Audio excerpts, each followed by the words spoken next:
Hai, DJF. Halo. Kabar semua? Apa kabar? Hari ini nih, kita mulai tanggal 5 April 2020. Hari ini gue lagi ngecek, hari ini sudah mencapai 1,2 juta cases coronavirus. Oh, amazing. Juga ya? Iya. Dan mungkin waktu podcast kita ini di-upload, mungkin sudah 1,5 juta. Sesuatu yang nggak perlu disyukuri, tapi mengerikan. Semoga cepat membaik. Semoga yang recovery lebih banyak lah ya, daripada yang pasti dong. meninggal. Oke, anyway, untuk sesi podcast kita kali ini, kita ngambil satu tema naik cilaka corona mungkin sudah airborne. Jujur-jujuran dengan Kemenkes. Ini diupload 17 Maret. Kalian udah pada dengar? Itu dari YouTube-nya Om Deddy ya? Gila, Bapak Podcast Indonesia tuh, gila. Makanya deg-degan nih gue sebenarnya buat episode ini. Tapi kita kan sebenarnya nggak bermaksud ini ya, ini bukan hoax lah. Ini bukan hoax. Dan kita benar-benar tahu ini bukan hoax, dan kita tahu pembicaranya dua-duanya high profile. Kita sampai belajar guys, gara-gara ini. Ya nggak sih, sampai baca paper. Takut gue kalau salah. Iya. Nah, ini jangan nanti kita baru podcast kedua, habis itu sudah nggak bisa podcast lagi. Iya, jadi langsung blacklist. Makanya harus ada disclaimer dulu di awal, kita tidak bermaksud. Ini bukan hoax lah, kita cuma ingin mengklarifikasi karena di bagian awalnya agak-agak berbau saintifik ya. Dan kita takutnya ini bakal menimbulkan misinterpretasi aja. Kalau mau ada disclaimer juga tambahan, ini kan di-upload 17 Maret. Nah, itu udah hampir lebih dari 2 minggu yang lalu. Dan pasti kayak direkam juga pasti mungkin sebelum itu. Jadi, ya namanya wabah coronavirus ini, COVID-19 ini kan informasi terus ada dan berkembang. Kita juga mungkin apa yang kita ngomong sekarang juga bisa yang salah. Nanti 2 bulan lagi mungkin ada informasi kan tambahan. 2 bulan, 2 minggu jangan-jangan. 2 hari juga bisa. Penelitian baru ya, penemuan baru. Iya. Nah, tapi yang kalau tadi tadi kita baca-baca juga, dengerin lagi itu podcast, terus kayak gue rasa yang poin-poin yang bakal kita sampaikan sih, apa yang gue rasakan kemarin sama aja sih. Misalnya ada beberapa hal yang mungkin kurang tepat gitu di itu, dan terlepas dari mungkin juga kita bisa tambahin informasi yang udah baru keluar gitu kan 1-2 minggu terakhir. Ya, dengan segala hormat ya ke dua bicara high profile ini, terutama ke kementeriannya. Pas gue dengar, gue sebagai yang punya background agak beberapa segmen kayak, emang iya. Nah, kita cuma mau clarify itu dan gimana itu sebenarnya suatu konsep yang basic. Tapi ya gue ngerti juga sih, maksud gue kalau gue di posisi dia saat itu tiba-tiba diwawancara, mungkin gue tak peleset gitu mah ya bisa aja. Gitu. Atau mungkin terlalu sulit kali ya ngejelasin dengan konteks saintifiknya. Jadi misalnya dia nyeletuk apa, ya udah iya aja gitu loh, daripada nanti dia harus jelasin lagi lebih detail, kan belum tentu orang awam juga ngerti kan. Betul. Iya. Oke, guys. Kita bermaksud membantu. Jadi sebenarnya kali ini kita juga udah siapin beberapa audio yang kita ambil langsung dari video blog yang ada di YouTube. Nah, mungkin untuk mengetahui apa yang mau kita bahas di sini, kita dengerin satu persatu secara jelas di dalam podcast ini, oke? Yuk kita dengarkan potongan audio yang pertama. Berapa seriusnya saat ini corona di Indonesia? Karena di berita-berita banyak yang hoax, banyak yang melebih-lebihkan, tapi banyak juga yang tidak sampai ke masyarakat. Iya. Kita tahu SARS di 2002. Ya, betul. Ini juga varian dari corona. Kita pada waktu itu tidak tahu betul kondisinya seperti apa, dan masyarakat pun juga tidak sebesar ini tahunya, karena kita tahu di 2002 mungkin akun media sosial juga masih belum ada, sarana masyarakat kemudian untuk bisa membagi, menerima informasi juga sebelum seperti sekarang ini. Ya. Kemudian MERS di 2011, ini penyakitnya meskipun corona juga, angka kematian cukup tinggi, tapi transmisi human to human-nya lebih sulit.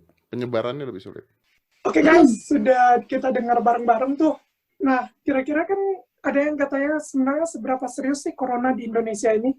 Yang katanya karena SARS tahun 2002 kemarin tidak tahu betul kondisinya seperti apa, dan karena belum ada sosmed katanya. Dan itu penjelasan daripada audio tadi kan. Dan menurut kalian gimana? Ada yang mau mulai duluan? Ya, gue sih merasa sebenarnya gue jujur nggak ada memori tuh waktu SARS terjadi. Maksud gue tahu, tapi gue nggak terlalu ngikutin berita pada saat itu kan belum. Apa karena memang bener ya, karena sosial media juga dulu belum seheboh sekarang, jadinya berita tidak secepat itu kayaknya menyebar. Ya pas lagi itu kan mungkin Indonesia nggak gitu kena kali ya, jadi kayaknya datanya orangnya paling berapa gitu kan, nggak banyak. Jadi ya beda gitu kan kalau misalnya mungkin orang di Hong Kong, Taiwan, Singapura, Cina gitu kan yang kena, ya mereka pasti kayak punya memori itu deh, memori akan SARS. Dan itu sebenarnya terrefleks sekarang dengan orang lagi negara-negara yang kena tuh sekarang punya pandemic response yang lebih bagus karena udah pernah kena SARS. Mereka udah belajar dari situ. Nah, tapi kalau dari benar nggak SARS tidak tahu betul kondisinya, menurut gue sih emang SARS itu lebih terkendali daripada yang sekarang. Gitu. Dan itu ada beberapa faktor sih yang mempengaruhi kenapa SARS itu lebih terkendali, ya kan? Salah satu faktornya mungkin karena dari SARS itu intermediate host-nya itu sudah ditentukan gitu loh. Di intermediate host-nya kan kita udah tahu itu datangnya dari musang. Sedangkan COVID-19 ini kita nggak tahu intermediate host-nya datang dari mana. Karena tidak bisa tahu intermediate host-nya itu ada di apa, di binatang apa, kita nggak bisa langsung cut lingkaran setannya itu di mana gitu loh. Nah, mungkin buat teman-teman yang nggak tahu intermediate host apa, jadi coronavirus ini sebenarnya paling diketemukan paling banyak di bat kelelawar ya. Katanya di kelelawar tuh punya ratusan atau bahkan ribuan jenis corona gitu kan ya. Terus habitatnya. Natural habitatnya tuh itu disebut natural host. Nah, somehow corona ini bisa jump ke organisme yang lain, nggak kelelawar doang. Nah, dalam hal sebelum ke manusia dia jumpnya ke musang gitu. Nah, dari musang untuk itu SARS, baru untuk SARS ya, baru dia ditebaknya jamnya ke manusia gitu. Jadi dengan lu tahu rantai penyebarannya, lu bisa putus itu kan gitu. Nah, kalau MERS itu onta. Karena lu tahu, lu bisa ya udah lu jauh-jauh aja dari onta gitu kan jadinya. Kalau yang MERS. Nah, kalau yang ini kan kita belum tahu. Jadi ya emang lebih nggak terkendali dan community transmisi orang ke orangnya juga tinggi kan ini. Gitu. Itu salah satu penyebabnya kenapa yang kali ini lebih tidak terkendali gitu. Kalau yang SARS dulu kan dia case-nya di rumah sakit ya. Sedangkan yang itu di Wuhan, which is a big city yang crowded dan tempat transit banyak orang dan kotanya padat banget. Jadi transmisi dari satu orang ke orang lain lebih cepat. Apalagi tuh kejadiannya deket-deket Imlek kan, orang-orang pas terinfeksi ya udah traveling jadinya makin nyebar kemana-mana. Juga ada kumpul-kumpul makan-makan. Iya. Kan juga ada acara makan-makan. Bedanya SARS sama ini juga yang paling krusial, SARS-CoV itu COVID-19 ini sekarang ini lebih gampang nular kali ya. Jadi kayak dia bisa berdasarkan data yang ada sekarang kalau dibandingin dengan SARS, penyebaran tuh lebih cepat. Orang belum tentu punya simptom, punya gejala, udah bisa nyebarin ke yang lain gitu. Itu ada prediksi, maksudnya orang berspekulasi dengan berdasarkan data-data yang ada, kayaknya belum ada gejala apapun, udah bisa nyebarin ke orang. Sedangkan SARS itu rata-rata dia ketika nyebarin, berdasarkan data yang pas 2002-2003 itu, belum ada gejala, sudah ada gejala, mesti masuk rumah sakit, nah baru tuh mulai dia menyebarkan yang lain. Makanya kayak SARS, MERS tuh banyak di rumah sakit gitu, yang kayak orang-orang perawat, dokternya sering kena gara-gara ya, mungkin mereka nggak tahu itu apa, tiba-tiba datang, dan nyebar gitu ke mereka. Dan at the same time lebih gampang terkontrol ya, karena yang kalau udah sakit kan dia nggak mungkin kemana-mana, dia udah sakit ya udah jadinya tidur di rumah atau di rumah sakit gitu, jadi nggak punya kesempatan untuk jalan-jalan kayak yang asimptomatik. Tapi kalau orang kita bukannya kalau sakit ke warung ya? Itu lu aja kali. Karena kalau di rumah makin stres ya. Gue juga gitu sih, kalau gue sakit sama ke mall gue jadi sembuh. Wow.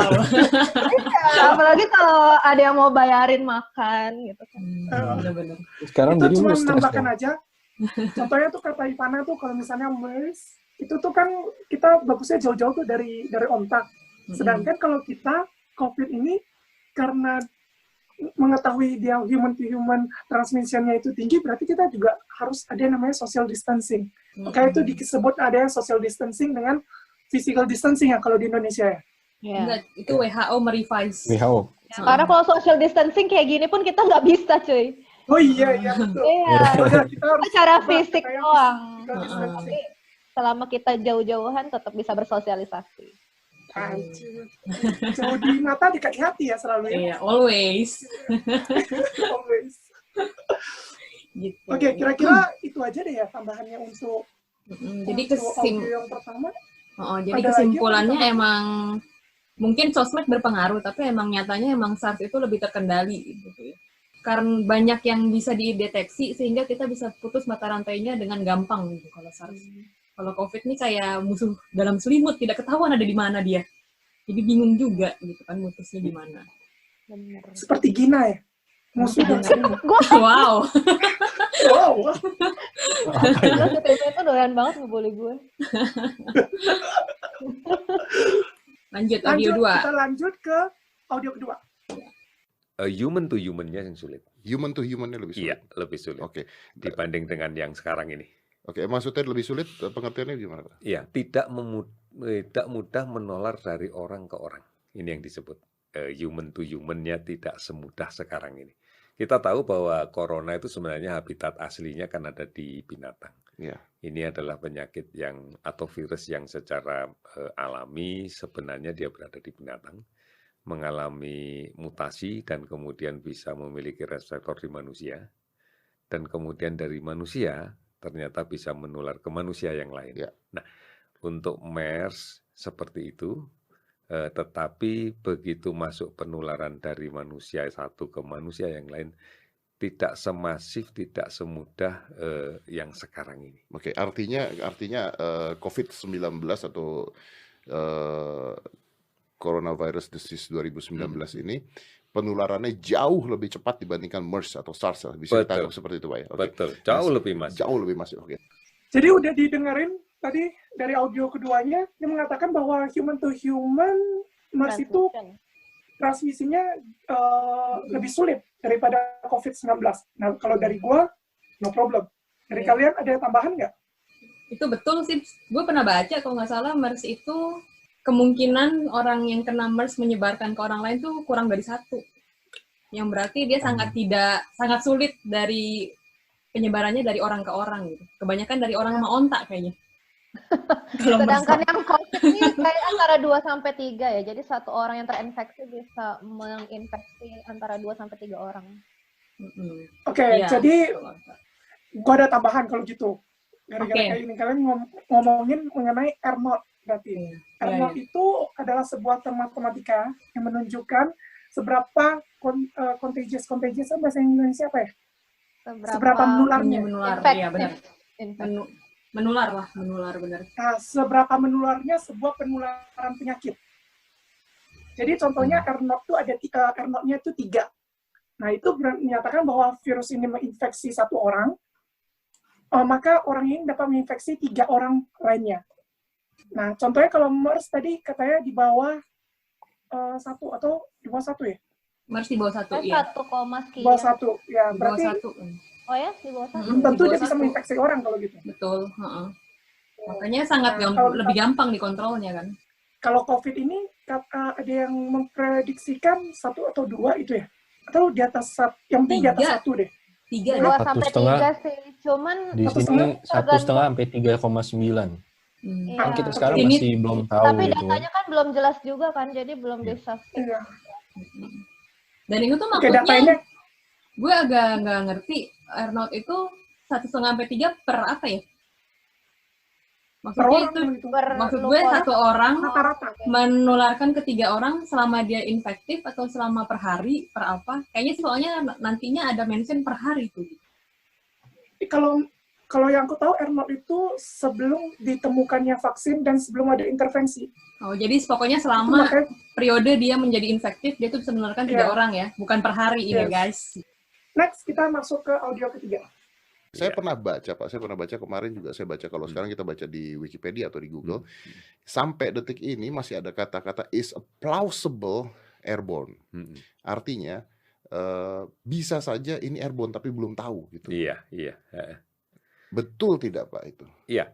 Kalau kita lihat sekarang dengan ukuran virusnya yang cukup besar, kemudian kita lihat pola mutasinya, ada kemungkinan untuk berubah menjadi airborne disease. Ada kemungkinan untuk untuk berubah menjadi airborne disease. Apakah, sorry saya potong, apakah virus begitu bisa berubah jadi yang tadinya droplet dia bisa berubah menjadi airborne? Bisa. Virus ini kan makhluk yang paling tidak stabil. Paling tidak stabil. Sehingga ada kemungkinan seperti itu. Wow.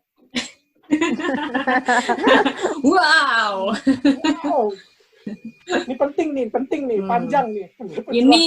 Ini sebenarnya yang memicu kita untuk membuat video ini sebenarnya audio yang ini kan, yang utama.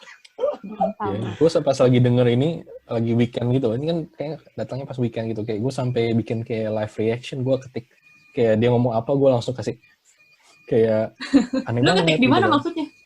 Maksudnya kayak ngechat sama orang gitu, jadi lu nggak lihat dia di grup Suju dia live report yang kayak nggak terima gitu. Itu grup WhatsApp internal kami guys. Oke, jadi tadi ada dibilang mengenai COVID itu plausible airborne. Ukuran virus cukup besar dan dilihat dari pola mutasi, sehingga ada kemungkinan berubah jadi airborne disease. Apakah virus bisa berubah? Bisa karena virus makhluk paling tidak stabil. Bisa karena virus adalah makhluk paling tidak stabil. Coba dulu deh dibahas definisi airborne itu apa. Kayak sebelum kita lanjut, kita harus bahas dulu. Airborne itu, kalian pernah dengar aerosol nggak sih? Pasti udah ini ya, kayaknya orang-orang udah pada familiar dengan kata-kata aerosol. Jadi aerosol itu adalah suatu partikel, itu udah solid atau liquid yang ada di fase gas atau udara. Nah, jadi penyebarannya lewat udara gitu. Nah, tapi virus ini kalau dibilang airborne, virus itu tuh nggak bisa melayang-layang sendiri sih. Kemungkinan besar virus itu bisa airborne itu karena terbawa sama partikel-partikel tadi itu, either itu liquid atau yang solid, yang padat, misalnya debu. Atau aerosol itu kayak misalnya apa sih, nyemprot-nyemprot by fresh ya? Baygon. Nah, itu tuh salah satu contoh aerosol tuh. Nah, kalau di dalamnya kita campur sama virus, nah virus itu bisa kebawa dalam dropletnya si by fresh itu, atau kalau debu-debu di jalanan itu mungkin virusnya juga bisa nebeng di situ. Nah, kenapa dia bisa airborne? Ada faktor-faktor yang menentukan suatu partikel itu airborne. Satunya adalah size. Ada yang mau bantu jelasin? Yeah. Jadi mungkin kayak daripada kita bingung gitu kan, kayak definisi, gue juga jujur aja sebelum ada COVID-19 ini, gue pikir semua virus yang nyerang pernapasan tuh airborne gitu kan. Ternyata definisi yang benar-benar true airborne tuh yang bisa aerosol. Tadi kan Gina udah sempat bilang tentang aerosol gitu kan. Jadi macam-macam sebenarnya. Ada yang mainly kebanyakan itu pakai droplet. Jadi kayak misalnya kalau kita ngomongin misalnya ada air gitu kan. Air kan droplet-droplet kecil, netes-netesan kecil. Semakin besar kan gampang jatuh ke tanah. Kalau misalnya semakin kecil dia, kalau misalnya tadi yang kayak ada lu nyebarin ke udara gitu, disebar, dia pasti bakal melayang-layang di udara lebih gampang dan transmisinya bakal lebih jauh. Nah, ketika sebuah virus atau sebuah penyakit itu dibilang beneran true airborne, berarti dia bisa punya kemampuan bertahan di udara, dan mungkin juga dari segi partikelnya juga bisa nempel di partikel udara, bertahan selama berjam-jam. Dan jadi ibaratnya kalau misalnya gue sakit penyakit X, nah itu penyakit X itu airborne, gue dari satu ruangan sama Gina, misalnya Gina yang walaupun kita bisa ada jarak ada 2-3 meter, Gina bisa kena gitu kan, walaupun nggak perlu gue bersihin, nggak perlu batuk gitu, bisa ada kemungkinan seperti itu. Sedangkan kalau misalnya COVID ini gimana nih? Kalau Ivana, Timi gimana? Mangga Timi. Gue sebenarnya sebelum start ke COVID, kayak gue mau mengklarify, jadi yang kalian pikir udara ini tidak ada apa-apa, ternyata ada apa-apa guys, gitu. Jadi ternyata udara ini, kayak mungkin lu bandinginnya, gue sekarang di New Zealand, sama gue pas di Jakarta gitu. Pas gue nyampe New Zealand, pertama kali gue landed, itu kayak, oh my god, ini udara yang sebenarnya gitu. Karena ini dia oksigen gitu, rasanya tuh seperti ini gitu. Karena waktu di Jakarta lu coba lu jalan-jalan di Sudirman, di Tamrin tuh. Lu jalan lah seharian gitu. Kalau lu pulang nggak muka lu kotor atau upil lu banyak ya nggak sih? Aduh. Nah, itu tuh karena udara Jakarta banyak yang namanya particulate matter. Atau aerosol itu gitu. Nah, si aerosol inilah tempat si mikrobanya tuh nangkring kalau dia airborne gitu. Jadi nggak mikrobanya juga melayang-layang di udara gitu sih, enggak. Jadi dia biasanya membentuk apa ya, kayak ibarat pepatah tuh, bersatu kita teguh, bercerai kita runtuh gitu kan. Jadi kalau mikrobanya tuh kayak berkumpul saling support di particulate di aerosol itu tadi gitu. Jadi nggak sendiri-sendiri juga biasanya gitu. Nah penyakit pernafasan itu kan biasanya membuat tuh bersin, batuk gitu kan. Nah, bersin batuk itu kan saat lu bersentuh batuk mungkin lu nggak lihat, tapi sebenarnya banyaknya muncrat keluar dari lu gitu. Nah, itu juga ukurannya beda-beda, ada yang gede, ada yang kecil. Kalau yang kecil itu, kalau dia cukup kecil, dia akan terbawa jadi aerosol tadi dan jadi kemana-mana di udara. Nah, itu yang akan jadi airborne disease. Tapi, kalau si virusnya itu ternyata mengokupainya yang lebih gede, kalau dia cukup gede, kayak tadi ilustrasinya Felix yang air, dia akan jatuh gitu kan, kayak ketarik gravitasi. Jadi mungkin penyebarannya nggak sampai sejauh itu. Itulah yang terjadi sama si COVID ini. Gitu. Si COVID ini dia katanya mengokupai droplet yang agak gede. Jadi makanya dia keluar dari mulut, nyembur, paling 2 meter dia udah jatuh gitu. Makanya itulah kenapa kalian disuruh pakai masker. Gitu, untuk mencegah si droplet-droplet gede ini dan social distancing tadi, karena cuma 2 meter sebenarnya penularan. Oh ya, physical distancing. Udah langsung jatuh ya. Physical. Sorry. Dan ngegas cuy. Jadi kalau bisa disimpulkan, ini berarti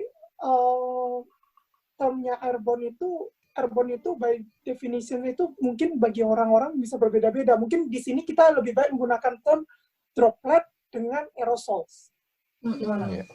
Ya kan? Karena kalau droplet itu adalah virusnya yang berada di dalam titik-titik airnya lebih besar, jadi dia lebih gendut, jatuh. Sedangkan kalau yang dropletnya lebih kecil, kita panggil dia aerosol, kalau bisa melayang. Dia bisa ke bawah angin. Ke bawah angin, ya. Kalau orangnya terlalu kurus, ke bawah angin ya. Tapi itu nggak semudah itu bisa menginfeksi juga nggak? Karena itu juga banyak dipengaruhi sama faktor lingkungan. Betul. Iya. Kan Dan banyak karena di udara itu kan pasti lingkungannya itu tuh berat gitu loh untuk tidak bisa mensupport, tidak memberikan kondisi yang optimum buat si virus ini untuk bertahan. Kan panas terus tadi kering. Iya, in fact sebenarnya udara tuh tempat yang susah campur sulit jadi susi.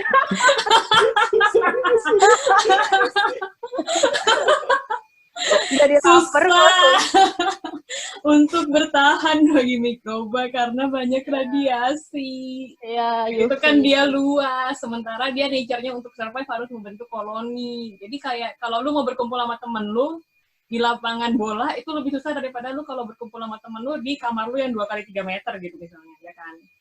Gitu. Nah, jadi lebih susah membentuk koloni. Misalnya. Satu koloni itu ke bawah apa? Weh.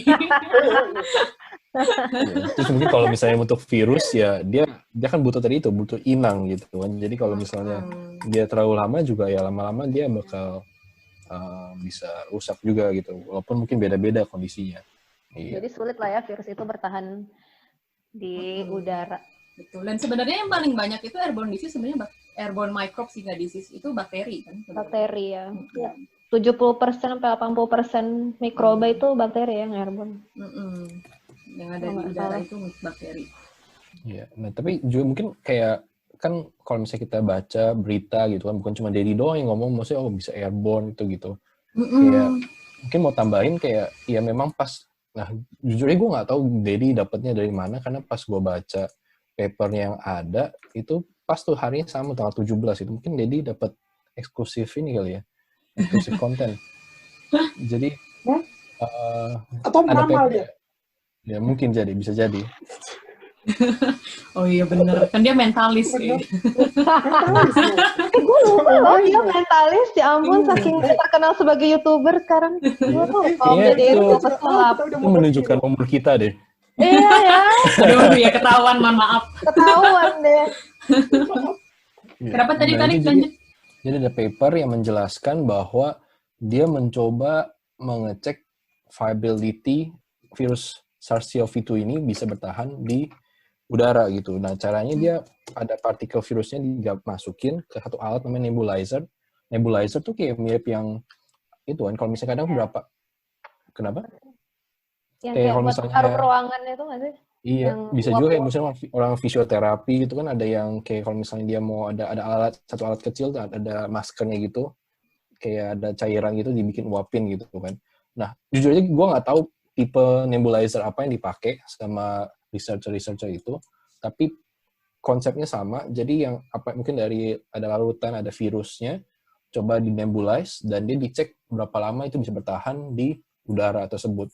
Dan ternyata dibilang 3 jam. Nah ini jadi heboh nih yang kayak kalau misalnya WhatsApp group banyak tuh kayak ada berita sekarang virus COVID bisa airborne, terus nunjukin berita di CNBC, terus kayak ada WHO bilang makanya untuk tenaga medis ada airborne precaution yang perlu dilakukan untuk certain things. Nah kalau orang cuma baca judulnya doang, emang aneh gitu kan, emang kayak oh ini jadi airborne. Padahal kalau misalnya baca artikelnya dan juga baca linknya di artikelnya, itu sebenarnya pada dibilang gitu kalau misalnya untuk prosedur-prosedur tertentu, misalnya nama intubasi itu kayak orang kalau misalnya pakai ventilator gitu kan, ventilator sekarang banyak tuh kesannya di berita gitu kan, ventilator kurang segala macam, orang kan mesti masukin tabung ke mulut pasiennya tersebut gitu kan. Nah ketika kayak gitu kok namanya orang kalau masukin tabung ke mulut pasien pasti bisa choke gitu kan, bisa ada sedak gitu kan. Jadi pasti ketika kayak gitu ada resiko buat dokternya atau tenaga kesehatan yang lain tuh bisa terpapar gitu, karena ketika dia tersedak dia bisa air liurnya muncrat kemana-mana, itu kan bakal di udara di mana-mana dengan projectil yang kencang. Ya emang kayak gitu tim lu. Resiko.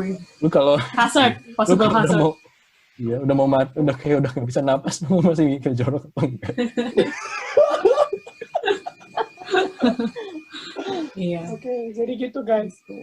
Nah, yang menggelitik itu adalah karena kayaknya dari reaksinya Om Deddy, dia nangkepnya ini virus berubah gitu ya. Iya, sudah airborne ya, soalnya kayak yang tadinya enggak berubah, kayak apa ya? Iya, tiba-tiba Charmander jadi Charizard gitu kan, kayak Pikachu jadi Raichu. Iya. Ketahuan main Pokemon Go semuanya loh. Gue nggak main sih, tapi gue Pokemon Gold dulu, Game Boy. Oke, ya gitu. Padahal sebenarnya dia bukan mutasi ya. Jadi ini bukan satu virus yang sama terus dia berubah gitu. Tapi ini sebenarnya ada 2 tipe. Jadi virus coronavirus ini ada 2 tipe yang berbeda ternyata menurut salah satu paper gitu. Nah, jadi sebenarnya kayak mungkin yang gue curiga Om Deddy ini dia menggabungkan 2 informasi yang ada itu. Dari dia baca, mungkin dia airborne, sama ada 2 jenis tipe strain. Seolah-olah strain itu menunjukkan yang satunya airborne, yang satunya enggak ya? Bisa jadi. Nah, kita juga nggak tahu gitu kan. Iya. Tapi orang bisa aja menginterpretasikannya kayak gitu. Ya, jadi mungkin kita start dari apa itu mutasi, guys. Ya nggak sih, buat ngejelasin betapa ini impossible-nya gitu. Bahwa bukan impossible ya, less likely lah buat virus mutasi secepat itu dan merubah sifat dia yang tadinya nggak airborne jadi airborne, itu lumayan drastis gitu. Nah, jadi seolah mengubah kita manusia yang tadinya jalan langsung jadi terbang gitu ya. Wow, iya luar biasa. Benar. Tapi sebenarnya itu analogi yang tepat loh. Jadi kayak kayak gitu mutasi tiba-tiba orang yang misalnya cuman jalan, lompat-lompat, tiba-tiba lompat tuh jadi terbang gitu. Iya, terbang. Kayak alat Doraemon nih dengernya. Iya, jadi mutasi itu kalau gue suka ngajarin ibaratnya itu mutasi lu menyusun kalimat dari huruf-huruf gitu kan. Jadi misalnya, jadi semua organisme mulai dari bakteri sampai yang paling itu manusia paling tinggi, paling kompleks, itu tersusun dari yang namanya DNA. DNA itu mengkode lu tuh jadinya gimana gitu. Kayak gue misalnya mata gue sipit, hidung gue pesek gitu kan. Ntar orang lain gimana, itu berdasarkan DNA lu. kenapa emak bapak tikus anaknya nggak anak babi gitu. Nah itu juga dari DNA gitu intinya.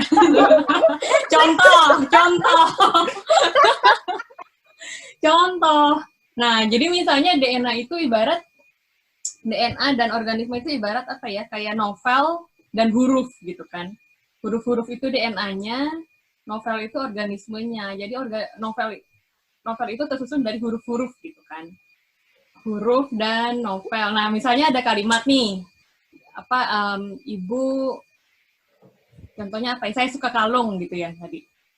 Nah, itu kan tersusun dari huruf S-A-Y-A, S-U-K-A. Nah, S-A-Y-A-nya itu si DNA-nya. Saya suka kalungnya itu, arti yang lu dapet dari tersusunnya itulah, itu organismenya gitu.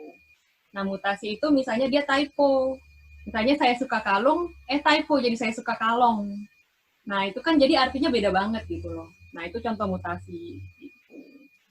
Nah, kalau misalnya... Tapi instead of lu dikasih kalung, lu dikasihnya kalong kan? Kalong, iya. Dan kayak, tadi kan perumpamaan gue tuh kayak huruf dan novel. Jadi kayak kalau lu mau mengibaratkan jadi airborne, itu kayak lu bayangin berapa banyak typo yang harus terjadi supaya lu merubah novel drama menjadi novel misteri gitu.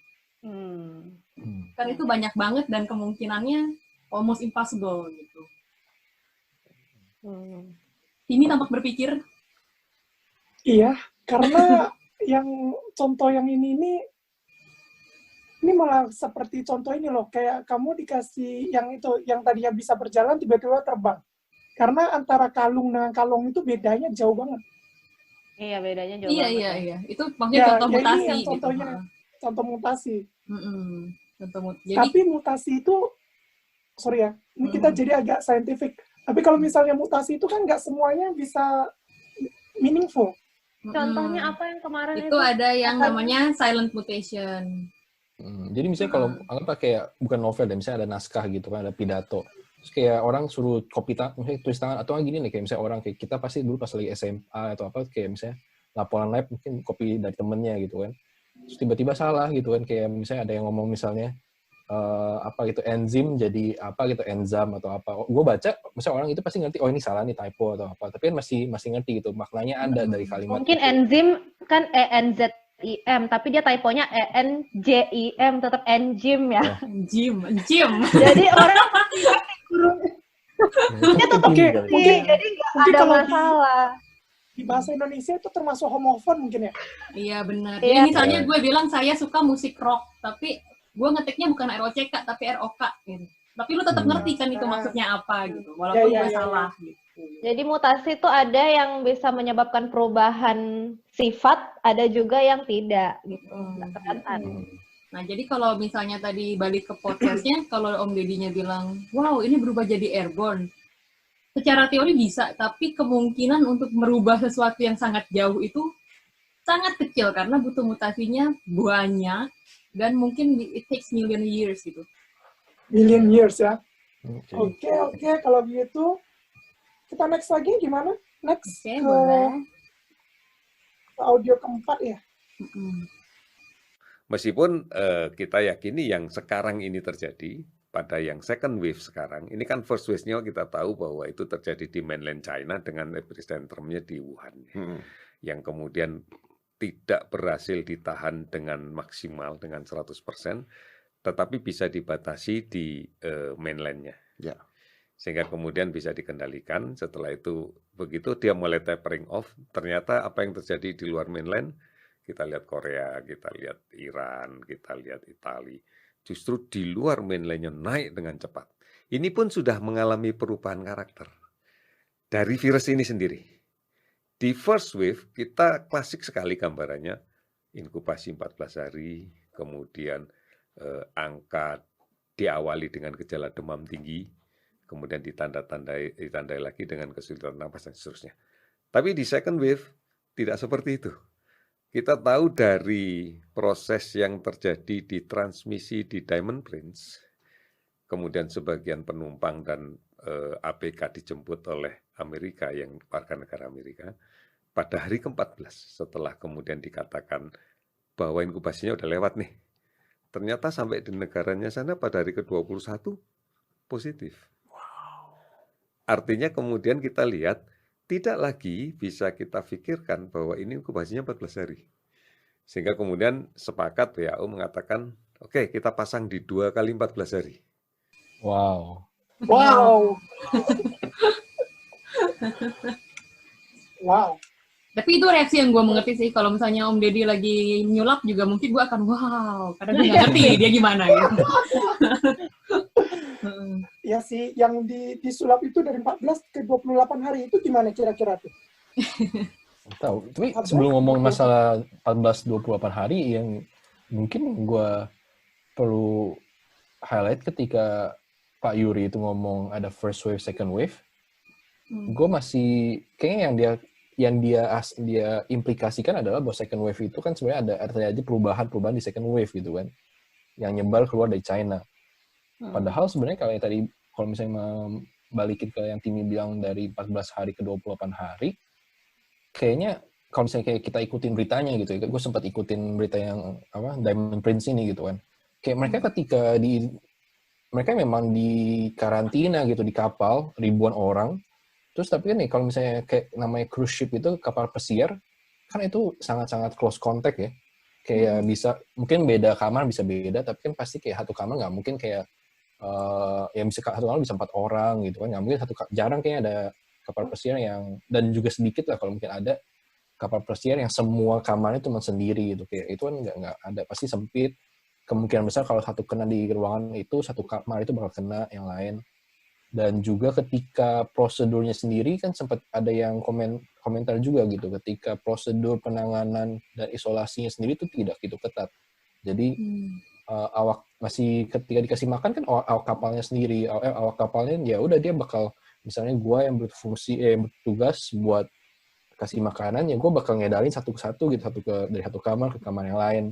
Itu kan kalau misalnya kalau satu terpapar dengan satu orang, gue bakal bisa jadi bawa ke tempat lain gitu kan ke depannya. Nah, ketika dibilang ini kan memang diinkubasi selama 14 hari, di karantina 14 hari. Terus habis itu setelah 2 minggu, ya udahlah mereka pulang ke negara-negara masing-masing gitu kan. Kalau di sini kan mungkin ada satu kasus memang yang mungkin setelah itu di hari ke-21 sejak masa karantina, baru 7 hari setelah dia pulang, ternyata dia ada simptom, dia ada gejala. Kalau kayak gitu kan kita nggak bisa serta-merta langsung bilang bahwa inkubasinya jadi 21 hari gitu kan, ada banyak faktor lain sebenarnya. Jadi intinya Felix kayaknya mau bilang mereka sebenarnya nggak isolated banget gitu ya. Iya, jadi kalau buat bisa aja dia kena hari keberapanya dia di karantina ya. Iya. Jadi kayak dibilang lebih lama ya sebenarnya nggak juga, mungkin dia sebenarnya baru kena di akhir-akhir gitu ya kan. Bukan sebenarnya 21 hari inkubasinya gitu. Iya. Balik lagi itu yang namanya yang tadi kita bilang community transmission. Yang mana kita nggak tahu kan. Ya, kalau yang kayak gitu kamu apa atau enggak. Kalau yang kayak Pak Yuri bilang itu mungkin asumsinya kan karantina 14 hari, asumsinya semua orang di kapal pesiar itu kena di hari pertama karantina. Tapi kan kenyataannya nggak kayak gitu. Kenanya bisa di hari-hari yang berbeda. Dan sebenarnya guys, apa? Ya ngomong-ngomong. Bagian itu yang kita mau klarifikasi itu. Iya, dan sebenarnya guys, delay.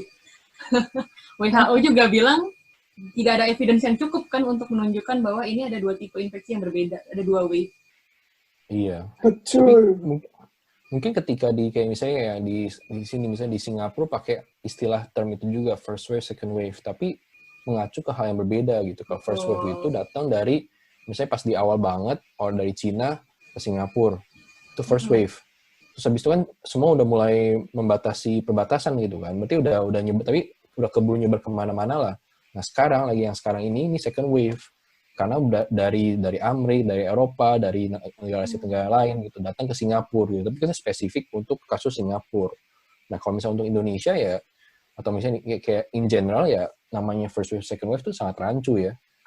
Kayak bukan berarti ketika dia dari Cina keluar terus tiba-tiba dia ganti topi, dia ganti gaya baju, terus ganti jadi sifat yang berbeda gitu, nggak juga. Kayaknya first wave, second wave itu kalau ngelihat di statistik kasus corona yang di websitenya yang live update itu kan kelihatan kurvanya dia naik terus rata, abis itu naik lagi kan. Nah yang rata naik terus rata yang pertama kali itu kan karena di Cina doang awalnya yang banyak. Terus di Cina udah mulai nggak nambah lagi. Terus tiba-tiba yang lain nambah di Europe, di Amerika nambah itu tiba-tiba naik lagi itu kayaknya maksudnya second wave sih. Kalau di sini malah kalau gue baca berita nih maksud second wave tuh kayak China kan udah lockdown nih. Mungkin nggak nanti nambah lagi. Nah itu akan jadi second wave. Itu definisi second wave di negaranya dia lagi itu. Karena selama virusnya masih ada kan kalau lockdownnya udah ditiadakan, selama orang masih ada yang kena dari luar bisa masuk ke Cina lagi kan bisa aja ada second wave. Perubahan gejala itu tuh ya menurut gue, ini gue nggak tahu ya menurut gue aja sih. Bisa sih itu karena mungkin virusnya bermutasi berubah sifat atau sekarang kita baru menemukan case-case baru aja jadi dari yang tidak tahu jadi tahu. Memang mungkin dari awal spektrum klinisnya itu luas dari yang mild symptom sampai yang critical condition gitu loh. Cuman sekarang orang baru ketahuan ternyata ada juga yang asimptomatik, ada yang mild symptom sih kan. Itu ya mungkin juga, tapi nggak tahu kan? Iya. Harus ada penelitian yang deep dulu tentang itu. Nah, gua rasa sekarang ini untuk penelitian semacam itu baru bakal ketahuan waktu sudah mulai ini nggak sih? Aku yakin sekarang pasti researcher juga lagi kerjakan. Cuman datanya itu belum komplit. Iya kan? Iya nggak sih? Iya, masih banyak yang uncertain sih, belum pasti. Ya namanya juga baru-baru juga, ini baru 3 bulan. Lu bayangin aja 3 bulan ada virus baru, vaksin aja sudah diuji coba. Bayangin dong. Ini kalau di dalam sejarah manusia itu nggak pernah ini. Baru pertama kali ya. Instan ya. Orang 12 bulan aja pas dengar vaksin bakal keluar 12 bulan lagi tuh mereka udah pada stres. Padahal itu udah termasuk sangat-sangat cepat. Itu sangat-sangat optimis malah. Sangat-sangat optimis, which is less likely sih. Tapi ya semoga aja. Oke.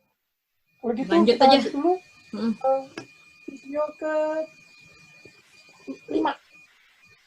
Itu yang pertama. Kemudian yang kedua, banyak sekali kasus yang kita temukan dengan gejala yang ringan banget. Tidak seperti yang klasik awal. Bahkan dilaporkan ada yang asimptomatis.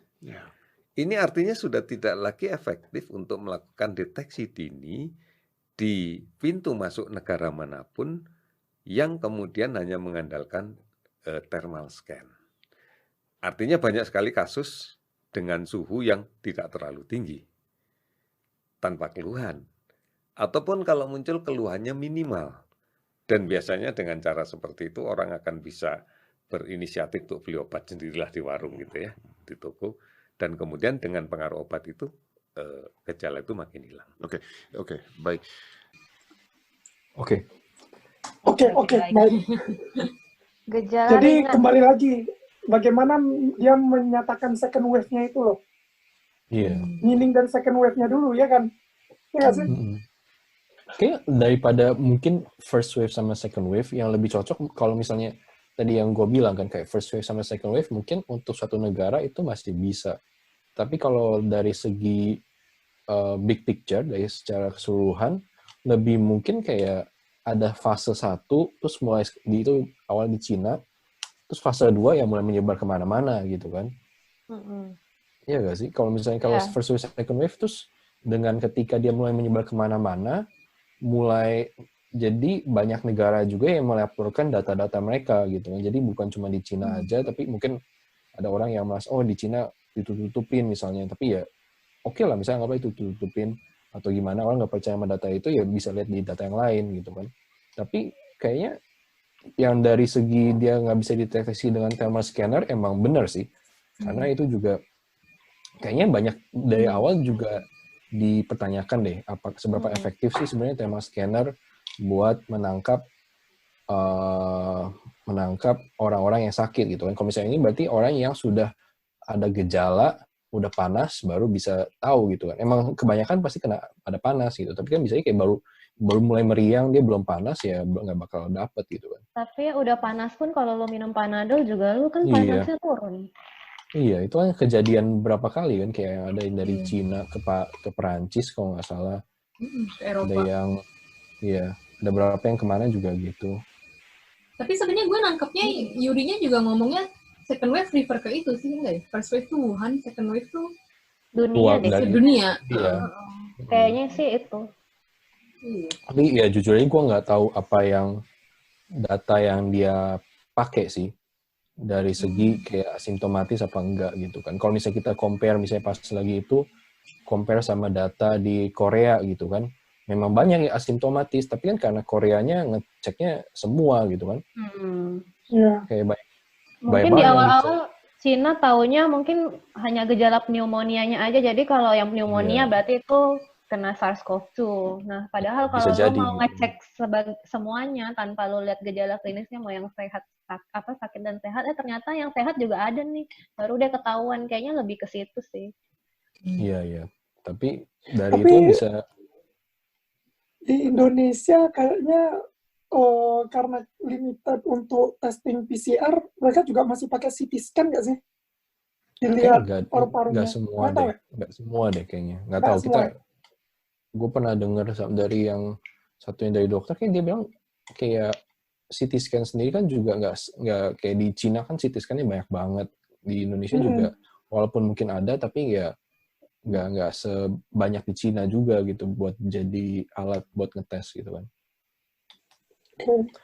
Lagian juga ketika kita ngomong pakai CT scan atau ronsen kan itu udah berarti gejalanya dia udah ada pneumonia gitu kan. Gejala baru panas aja nggak bakal terdeteksi pakai CT scan. Jadi nggak tahu deh, menurut gue sih gue masih nggak tahu kenapa bisa dibilang asimptomatis. Nggak tahu maksudnya data apa yang dia lihat gitu. Sedangkan yang gue merasa mungkin ya itu masalah testing kriterianya aja. Kalau misalnya di luar yang dites dari yang nggak sakit, ya bakal kelihatan bahwa ada berapa orang yang positif tapi nggak punya gejala. Tapi kalau mungkin di Cina, apalagi di awal-awal, ya kan yang pasti yang sakit parah yang bakal kedeteksi gitu kan. Yang nggak sakit mah nggak bakal kedeteksi. Itu kan kayak mau penyakit apapun yang baru aja muncul pasti punya kendala yang sama. Pas kontak tracing itu baru ketahuan ya. Jadi kesimpulannya kita nggak tahu nih second wave beneran asimptomatik apa enggak, karena emang jangan-jangan yang awal yang kita detek cuma yang simptomatik. Iya. Baru sekarang aja kita makin lengah, jadi kita makin detek ternyata ada loh yang asimptomatik gitu ya kesimpulannya. Iya. Oke, lanjut ke audio 6. Kalau ini dikatakan plausible to be airborne, atau ini bisa airborne, dan kita tahu bahwa sampai detik ini pun kayaknya WHO sendiri, nggak usah Kementerian Kesehatan Indonesia, WHO sendiri bingung, itu kan intinya Pak. WHO sendiri bingung. Kalau ini plausible to be airborne, artinya cuci tangan pakai masker, tidak nolong lagi kalau ini airborne. Iya, tidak menjadi efektif. Tidak menjadi efektif kalau ini airborne.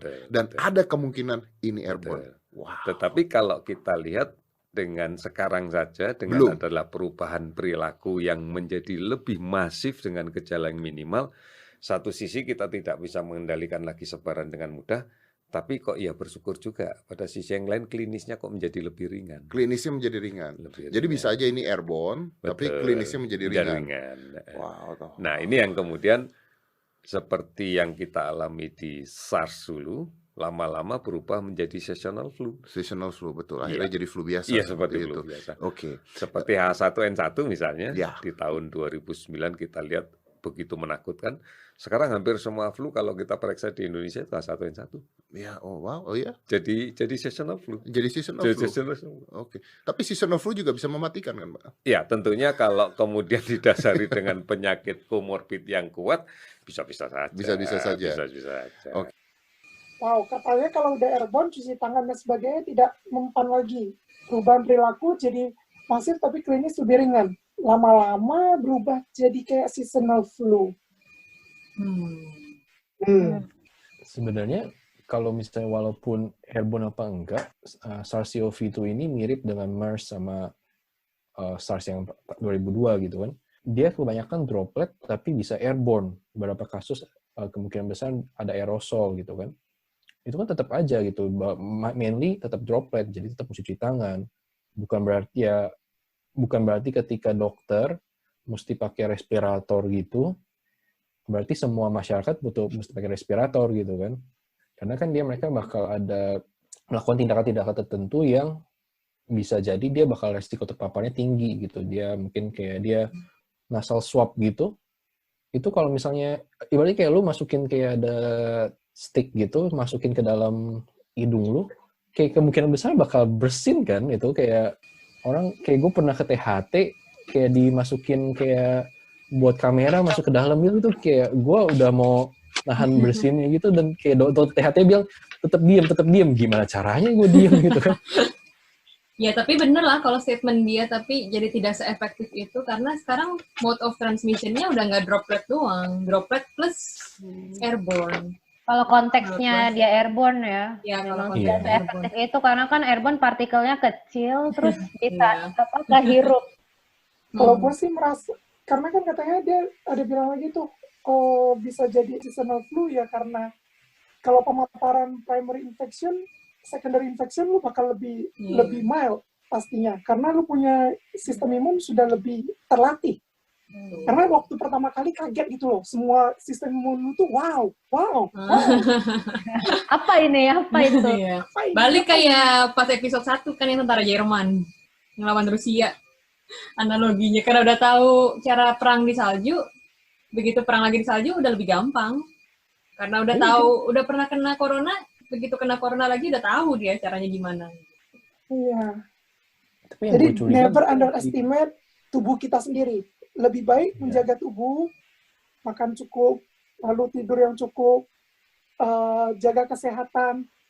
Tapi yang gue curiga mungkin ketika si Yuri kan bilang gitu kan, kayak SARS dulu tahun 2002 itu kayak jadi seasonal flu. Kayaknya di satu sisi itu ngaco dari segi historical itu kayak SARS ya tiba-tiba mati aja gitu, udah nggak ada gitu kan. Maksudnya walaupun kemungkinan besar bisa ada lagi, bisa sih, itu apes banget sih kalau misalnya tiba-tiba SARS muncul lagi sekarang gitu kan.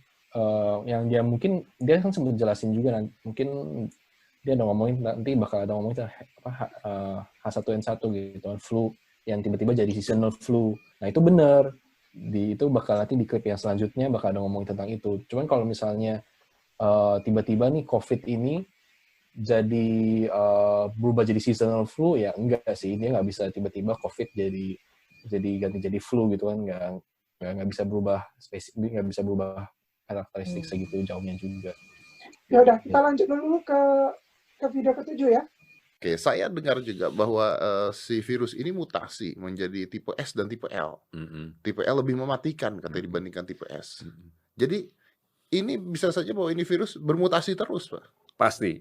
Karena karakter virus yang khas adalah tidak stabil pada struktur DNA-nya, mudah sekali dia berubah. Dipengaruhi oleh faktor cuaca, difaktori oleh faktor iklim, dan sebagainya. Juga bagaimana interaksi genetik dengan inangnya. Jadi bisa saja menjadi berubah. Sehingga kemudian kalau kita lihat sebaran yang ada dari Wuhan, itu kan variasinya macam-macam. Ada yang warnanya kemudian ditandai dengan warna orange, warna ungu, warna hijau, warna biru, yang kemudian menggambarkan bahwa ini lebih berat dibanding yang satunya dan seterusnya. Ini sangat memungkinkan itu. Ini sangat memungkinkan untuk menjadi seperti itu. Nah, wow. Tapi Om Deddy ini update banget ya, gue nggak tahu ada tipe L atau S itu kalau nggak baca, nggak dengerin podcastnya dia. Bener, gue juga kalah gue. Tapi kalau sebagai saintis, kita harus agak kritis karena itu datangnya dari satu paper. Dan papernya itu juga sebenarnya studinya cuma in silico ya. In silico tuh jadi dia nggak melakukan uji yang benar-benar nguji di lab gitu. Dia cuma kayak data mining. Dia cuma ngambil data. Pakai analogi lu tadi itu yang kode DNA yang di buku, di novel. Apa ya analoginya? Misalnya kata-kata dari novel itu sama, kan ada beberapa novel yang sama nih. di copy sama, tapi ternyata selama dia di copy itu kan ada kesalahan-kesalahan. Nah, terus in silico ini ceritanya lu pakai komputer, lu ambil kata-kata yang ada di novel 1, novel 2, novel 3, terus lu jajarin tuh, lu bandingin. Jadi kan kelihatan tuh mana yang beda. Ada satu huruf yang beda. Kayak gitu dia. Nggak ada uji labnya. Dan nggak dihubungin sama apakah perubahan ini tuh bermakna apa enggak sih sebenarnya. Nah, sebenarnya kalau misalnya riset seperti itu sah-sah aja gitu dan banyak banget ya, itu sangat beneficial gitu kan buat kita tahu gimana penyebarannya segala macam. Kayak ibarat tadi kayak contoh buku itu, kita tahu tuh mana yang pertama yang duluan, misalnya Ivana tulis sama yang nanti salah-salah cetak selanjutnya gitu kan misalnya. Ketahuan. Tapi bukan berarti kalau misalnya yang salah cetak selanjutnya itu ternyata lebih realis di lapangan, lebih banyak ditemukan, bukan berarti itu jadi lebih populer, lebih bagus gitu kan kalau pada salah. Jadi intinya tuh in silico contohnya kalau novel tadi misalnya nih novel misteri.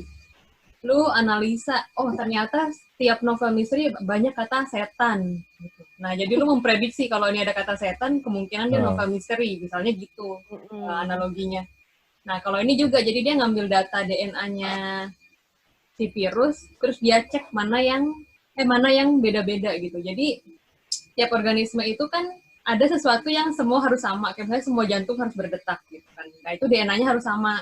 Tapi ada yang beda-beda, kayak misalnya ada gen mata biru, mata coklat, mata hijau gitu. Nah itu disebutnya single nucleotide polymorphism atau SNP. Ya, ini agak saintifik ya.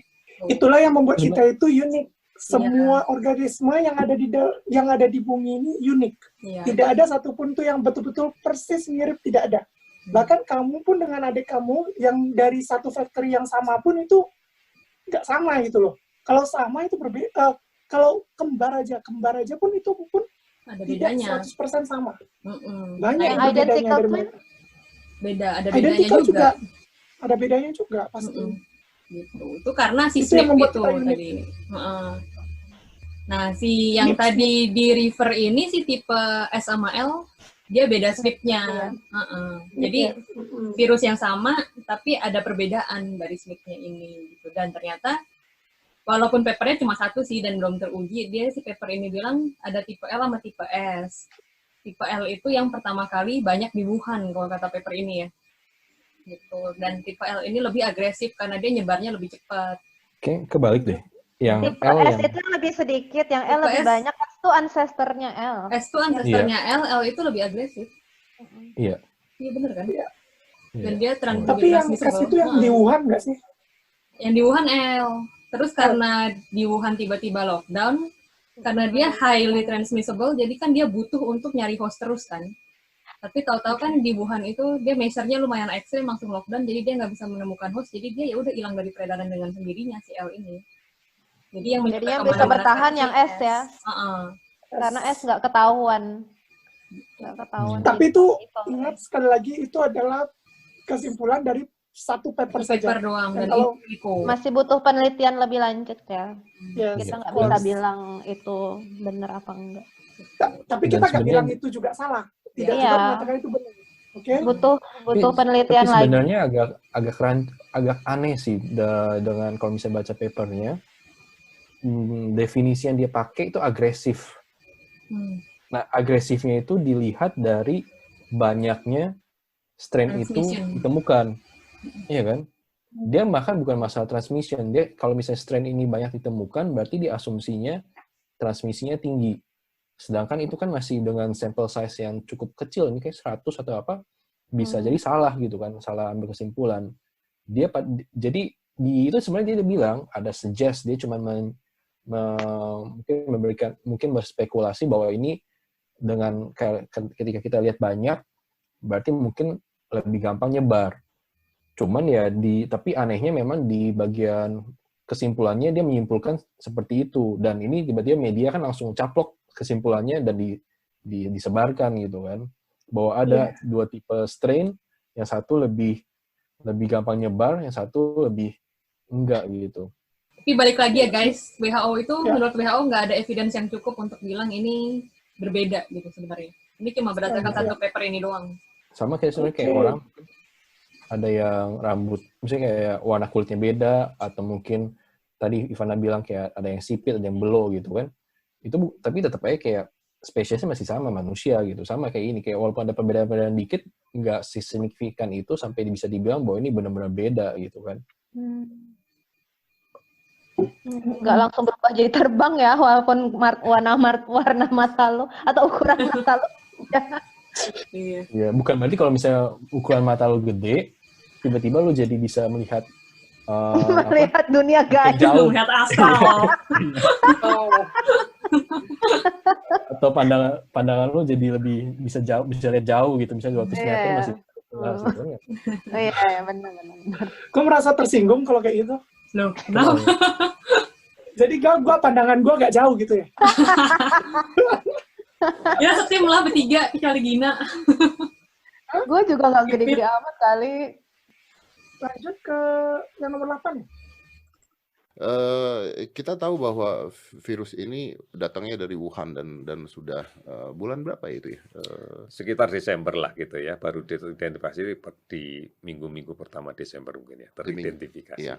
Dan kita tahu juga pada saat itu ditutupi sebenarnya, maksudnya tidak untuk dikasih tahu banyak masyarakat. Saya rasa untuk supaya nggak panik, idenya supaya tidak panik. Tapi kan akhirnya banyak orang yang ngomong stop lying to people, berhentilah berbohong ke masyarakat kita.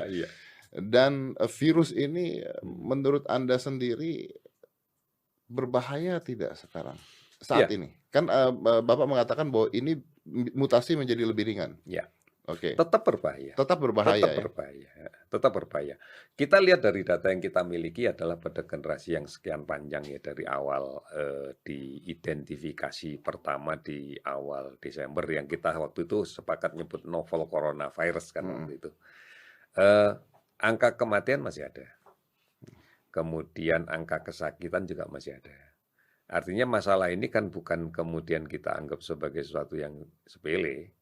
Bukan suatu yang gampang, karena kita lihat pada kelompok rentan data kita saja bahwa kasus kematian yang ada ini kan memang awalnya ada komorbidnya, ada penyakit pendahulunya. Artinya yang meninggal itu kan ada penyakit awalnya. Betul. Jadi kasus yang terakhir kita miliki ini kan ada memang dia adalah penderita diabetes yang sudah lama, sudah bertahun-tahun.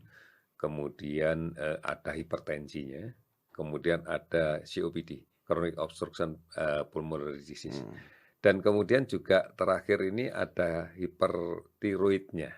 Artinya kondisinya memang tidak stabil dari awal, dan terkena virus ini. Nah, virus inilah yang kemudian akan memicu menurunnya imunitas seseorang. Cepat sekali turunnya. Tentunya ini akan didominasi oleh penyakit-penyakit existing yang sebelumnya. Sehingga pada saat terakhir kita yakini meninggalnya karena sepsis bakterial. Wow. Apa sih yang mau dibahas ini? Baru ini berbahaya. Tetap berbahaya. Yang meninggal karena penyakit awalnya dulu. Virus memicu turunnya imunitas dengan sangat cepat. Ada yang mau komen? Gina? Menurut gue sih tetap berbahaya selama ada yang meninggal ya. Kan kita juga nggak tahu kita termasuk sekian persen yang bisa rentan untuk develop critical condition kah atau enggak. Jadi tetap harus waspada. Nah, cuman kan dia bilangnya apa tadi? Yang apa? Udah punya komorbid ya, udah punya penyakit komorbid. Nah itu memang resikonya lebih tinggi untuk develop critical condition karena dengan lu, misalnya usia lu udah lebih tua kan berarti imun sistem lo akan lebih lemah. Dan misalnya kalau udah punya penyakit-penyakit kayak diabetes dan darah tinggi, itu sistem imun lo juga lebih rendah. Kayak waktu Ivana bilang itu, yang di episode pertama. Yang sistem imun, analogi lo gimana kemarin? Jerman. Ya, jadi kalau Jerman lagi sibuk di Rusia, tiba-tiba Amerika menyerang. Tiba-tiba Amerika menyerang, lagi kosong negaranya, karena tentaranya lagi di Rusia. Jadi tentaranya lagi sibuk sama penyakit lain, tiba-tiba ada penyakit baru datang, jadinya kan sistem imun lo nggak kuat nih ngadepin si virus ini. Iya, jadi sistem imunnya pasrah. Iya, pasrah. Pasrah. Terus ada lagi sih, tapi gue nggak yakin ini benar apa enggak sih. Tapi ada di artikel yang mana ya kemarin gue lupa. Jadi yang kena penyakit hipertensi itu kan mereka minum obat. Nah, obat itu katanya sih bisa meningkatkan jumlah reseptor yang ACE2 itu. Reseptor yang bisa menjadi media virus itu nempel di sel kita. Makanya resikonya juga lebih tinggi. Ya gue sempat baca juga tuh, obat hipertensi memperbanyak reseptor. Gitu. Jadi virusnya lebih bisa masuk ke dalam selnya karena obat itu. Itu gue pernah baca juga sih papernya. Itu yang kasus ibuprofen juga nggak sih sebenarnya? Oh iya benar-benar. Sama ibuprofen juga itu. Itu pun kayak masih belum jelas kan, karena kayak nggak terbukti secara kalau dari data nggak ada. Secara teori ya tadi kita spekulasi, kita hipotesa bahwa ya itu bisa memperbanyak reseptornya, tapi secara prakteknya kita nggak tahu gitu apakah itu. Makanya kayak setahu gue kayak WHO sempat kasih statement juga gitu bahwa nggak ada kalau misalnya orang yang dikasih ibuprofen ya udah tetap makan gitu, karena dia punya penyakit yang butuh ibuprofen ya tetap makan gitu kan, bukan berarti tiba-tiba jadi nggak makan gara-gara takut kena COVID ini kan. Ya gini guys, intinya limited data. Jadi kita cuma bisa connecting the dot for now karena belum teruji benar. Gitu. Dan mungkin karena lu udah punya penyakit kayak diabetes atau penyakit jantung gitu kan, berarti udah ada organ lu udah ada yang ini ya terancam gitu loh. Nanti pas lu kena pneumonia lagi kan itu bisa menyebabkan komplikasi kan, orang satu organ lu aja udah mau fail, jadi dia nggak punya kemampuan untuk mensupport. Intinya dasarnya aja udah nggak bagus. Dasarnya aja udah nggak bagus. Tapi kalau dibandingin sama HIV ini beda ya, kan kesannya kayak yang meninggal itu kan udah punya penyakit sebelumnya, kayak HIV dong. Gue sering juga tuh dapat pertanyaan kayak gitu. Tapi ini beda ya dengan HIV. Kalau HIV tuh sistem imun tentaranya nyerangnya sistem imunnya. Jadi kalau analogi perang lagi, akan ada spy tukang hasut di dalam tentaranya. Terus tentaranya berontak sendiri gitu kan. Jadi tentaranya udah nggak nurut lagi. Gitu. Jadi bukan karena overwhelm, kebanyakan kerjaan, tapi emang tentaranya yang mogok. Gitu. Yang bermasalah. Mogok kerja. Tentaranya nggak kerja lagi. Tentaranya social distancing. Musuh bisa dengan mudahnya masuk, mau itu musuh dari Rusia kah, mau musuh dari negara apapun. Iya, tentaranya gampang. Nggak Ini bisa. sendiri juga mungkin bisa gitu. Yang biasanya nggak mungkin. Iya. Apa? Timi sendiri di Jerman sendiri juga. Iya. Yang biasanya Timi yang tidak berbahaya akan menjadi berbahaya karena nggak ada tentara. Iya, terlalu ngegas misalnya. Enggak lah, Timi mah Oke guys, jadi untuk episode kedua ini, sekali lagi ya, ini bukan, hari ini kita nggak betul-betul ngebahas hoax, tapi kita lebih meluruskan apa yang sudah ada, karena mungkin juga karena video Mas Dedi itu di tanggal 17 Maret ya, sedangkan ini udah tanggal 5 April. Pasti.